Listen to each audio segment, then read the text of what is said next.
Status acknowledge me, honestly. Put the seat back in the odyssey. Prodigy, little mama wanna suck and just swallow me. Whack ties. 50 Cent and Ja Rule have been beefing my whole adult life, my whole childhood. These men have been beefing since I have been in middle school. Ladies and gentlemen, I'm 35 years old.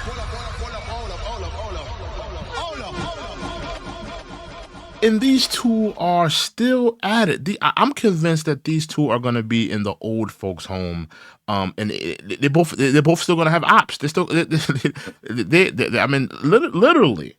But 50 Cent and Ja Rule are back at it. You know, after 20 years of going back and forth and beefing and rap beefing, these two, you know, the beef has reignited, and they are on Twitter and on Instagram, respectfully, going back and forth. And going forth and back.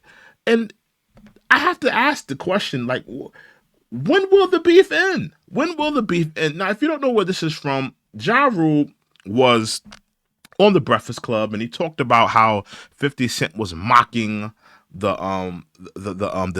death of Irv Gotti. Rest in peace to Irv Gotti, hip hop legend. And, you know, they asked him, you know, questions in reference to, 50 Cent's, you know, how he was acting. He said that he was smoking on an Irv Gotti pack and all that nasty. I don't even like that. It's very distasteful. But 50 Cent, he went on Instagram and he talked about, you know, Ja Rule being on the Breakfast Club. And he said, the Breakfast Club should be ashamed of themselves, asking questions that perpetuate violence. This fool has been getting ready to go what he calls nuclear for 22 years. Now, if anybody who's watched the video, the Ja Rule interview, Ja Rule says in the interview, in the Breakfast Club interview, that he was ready to go nuclear on 50 Cent when he saw, you know, him trolling the death of Irv Gotti. So, you know, he's referring to that. So he's pretty much, you know, clowning Ja in reference to that. Now, I have to be honest, and we have to be respectful here. We have to talk about these things in hindsight. Because we all know the history of the 50 Cent Ja Rule beef. We understand that 50 Cent he ended the career of Ja Rule. He ended the label that was known as Murder Inc. The dominance. He ran rap for a number of years. We know the story. But what we don't talk about is 50 Cent took a lot of L's in the street. I mean, virtually, yes, 50 Cent won the rap battle. He won the rap war. But in terms of the street, there was no back and forth. It was very one-sided. 50 Cent gets stabbed in the studio. 50 Cent gets jumped outside of a concert. 50 Cent gets a hit put on him. He gets shot 9 times. It was a very one-sided beef in the streets. Does anybody know what I'm talking about here? So, you know, 50 Cent, he talks all of this hoopla, but in reality, I gotta be honest, he took L's in the streets. You don't hear no stories about Ja Rule getting gun-butted, stabbed up, shot outside his grandmother's house. You don't hear those stories. You only hear those stories about 50 Cent. Now, Ja Rule, he got on Twitter and he talked about, you know, he had to clap back at 50 Cent because, you know, he's been dealing with this troll for over 20 years. So he says, 50 Cent S my D. You bitch already ate your lunch. Shut up. Now I gotta be honest with you, he did eat 50 Cent's lunch. He did. He did eat his lunch. 50 Cent left a studio, stabbed up, hit over the head with a speaker.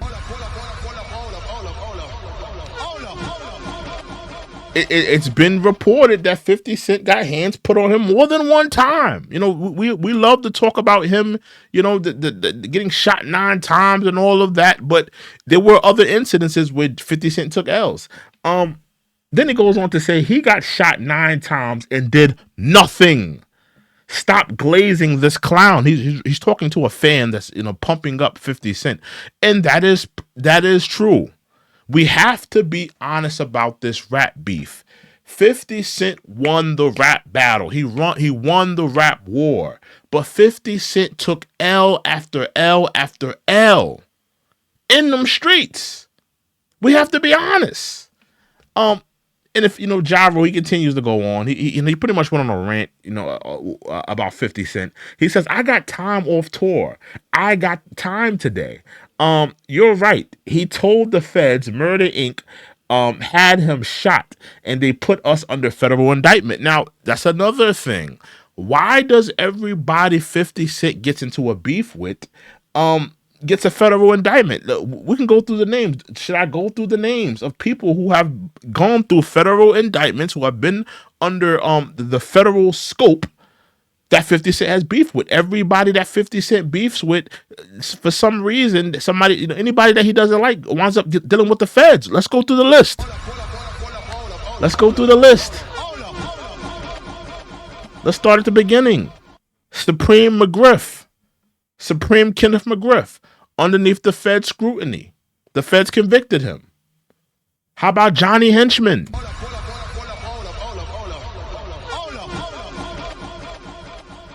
Henchman had a beef with 50 Cent. Next thing you know, the feds start kicking down the door. You don't find that suspicious? You don't find that suspicious? How about this name? Sean P. Diddy Combs. He beefs with Diddy. He makes these little jokes about Diddy. Next thing you know, the feds start kicking down the door. You don't find that suspicious? You don't find that suspicious? So let's just be honest here. When we look at this beef in retrospect, and at a certain point, I believe that these two should be able to bury the hatchet. Yes, I understand there's a lot of bad blood, but if you guys ain't gonna go in the ring and mix it up, put hands on one another, and let bygones be bygones, I mean, it's just pointless for you guys to even talk about the beef. Just let it go. 50 Cent, if you saw Ja Rule on the street, you know good and damn well you're not gonna put hands on him. You got too much going on. You ain't trying to go to jail. You ain't trying to get wrapped up. You ain't trying to put no money down on this dude. You ain't trying to do none of that. You got too much going on for you. You got the G Unit Film Studios. You got the power buzzing off, BMF. You got the studio down there in Louisiana. You got a lot going on. And Ja Rule, he's living a comfortable life. He's still touring, still making money. I'm pretty sure he makes good money. Investments. I'm sure he got plenty of investments in stocks and good money saved up from a great career that he had, and royalty statements, all of that. So these two are never gonna do nothing. Let's just keep it a buck. You two are not Little Dirk and NBA Youngboy. You two are not King Von and these other street rappers. You two are not like these other rappers that have gotten mixed up in these beefs and people have got into these beefs and it's not like that. You guys are old senior citizens. You guys are AARP age at this point. You two need to settle this hatch. Let bygones be bygones and let this beef officially cook.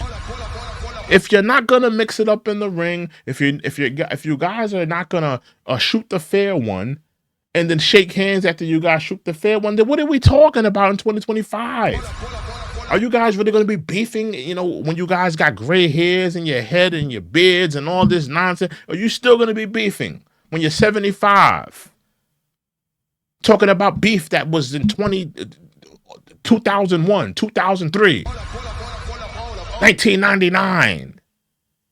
But let me know what you guys think of this beef. Let me know what you guys think of this video. Make sure you like, comment, subscribe. This is the Check-In Report. Toodles. Repping the road, foreign status with my name on their toes. These status alarms me, honestly, put the seat back.